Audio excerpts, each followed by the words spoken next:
Выездная студия Башкирского спутникового телевидения работает на общероссийском юридическом форуме в Уфе. И прямо сейчас наш гость, сенатор Российской Федерации Ирик Елалов. Ирик Ишмухаметович, здравствуйте. Приятно видеть вас в нашей студии. Взаимно.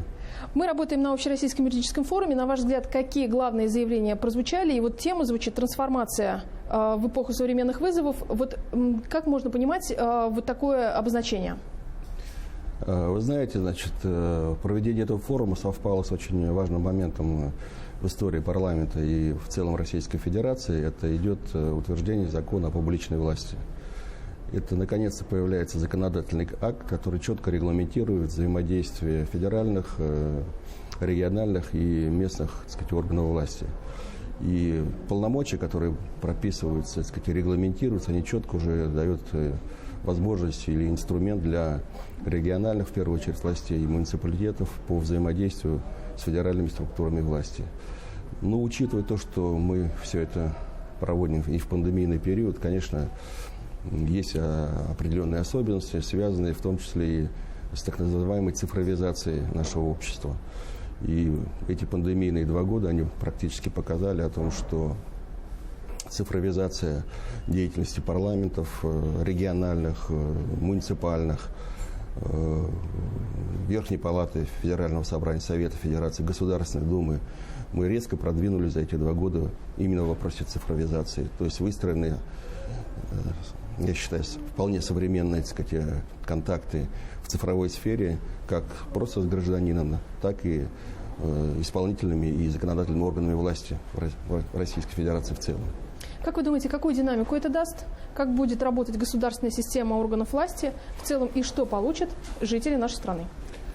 Вы знаете, когда мы обсуждали этот законопроект, и в том числе я тоже участвовал в дискуссии, в том числе и с известными нашими правоведами нашей страны, имея определенный 18-летний опыт работы в муниципалитете, высказывались крайне противоположные точки зрения. Кто-то считает, что в обозримом будущем, может быть, 1-2 поколения в том виде парламента, который сейчас существует, они уже не будут существовать, потому что цифровизация, искусственный интеллект, они позволят проводить законодательную работу уже в удаленном доступе, либо это будут, так сказать, совершенно иные площадки, которые мы даже сейчас не догадываемся.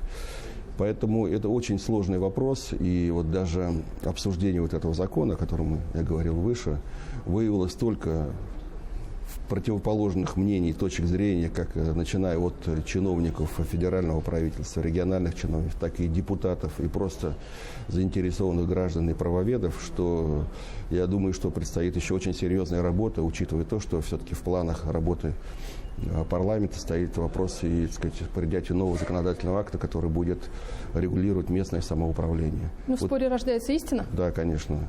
Я просто вот на своей истории работы, так сказать, в органах государственной власти, местного самоуправления, сейчас уже 4-й год в Федеральном собрании, я не припомню такой вот жаркой дискуссии по конкретному законопроекту. Вы уже сказали, что пандемия повлияла на законотворчество, то есть очень такой ритм большой, да? Как вы считаете, вот законотворчество, оно опаздывает за этими изменениями, оно идет в ногу с ними со временем, да, либо же опережает эти изменения? Мне кажется, все-таки мы вполне адекватно, законодателями до федерального уровня, вполне адекватно реагируем на вызовы времени, потому что, могу говорить про федеральное собрание, Верхнюю Палату, Совет Федерации, мы приняли там около 200 нормативных актов, которые позволили, значит, проходить пандемийный период более организованно нашему обществу. В первую очередь это, конечно, касается здравоохранения, это касается системы безопасности, потому что мы все прекрасно понимаем, что законодательное регулирование всех этих процессов в первую очередь позволяет быстро и оперативно правительству решать вопросы, в первую очередь выделения конкретных финансовых сумм, да, для решения той или иной задачи. Без сопровождения законодательного это было просто невозможно. Ирик Ишмухаметович, мы знаем, что вы от Совета Федерации являетесь куратором федеральной программы «Мосты и путепроводы». Что сейчас происходит вот с этим большим проектом, да? Над чем работаете? Эту работу я уже неоднократно говорил и на федеральных каналах, и на местных. Мы начали в 2016 году, тогда еще будучи мэром города Уфы. Я был одним из активных участников этого процесса. И вот уже сейчас 4-й год работаю над этой темой в Совете Федерации. Да, у меня есть персональное поручение Валентины Ивановны Матвиенко. Я от Совета Федерации отвечаю за эту программу. Программа, так сказать, рассмотрена была на всех уровнях, и на уровне правительства Российской Федерации, поддержана премьер-министром. Данная программа была рассмотрена в том числе и на одном из совещаний у президента Российской Федерации, она тоже поддержана. На сегодняшний день до 2024 года определены источники, самое главное, и суммы финансирования этой программы. Ну и в целом, значит, принято принципиальное решение, что эта программа будет продолжена до 2030 года. Что это позволит нам сделать? В первую очередь это позволит нам привести в порядок аварийные и предаварийные мосты.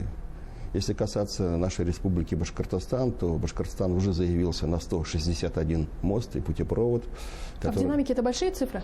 Это большие цифры. Я вам могу сказать, что сейчас пока официально по России представлено заявок на 5700 мостов.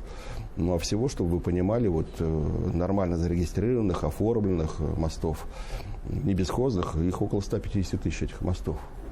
И учитывая, что все в основном они были построены в советский период, начиная там с 40-х, 50-х, 60-х годов, одномоментно подходит срок выхода из эксплуатации, особенно вот мостов, которые находятся на местной региональной дорожной сети.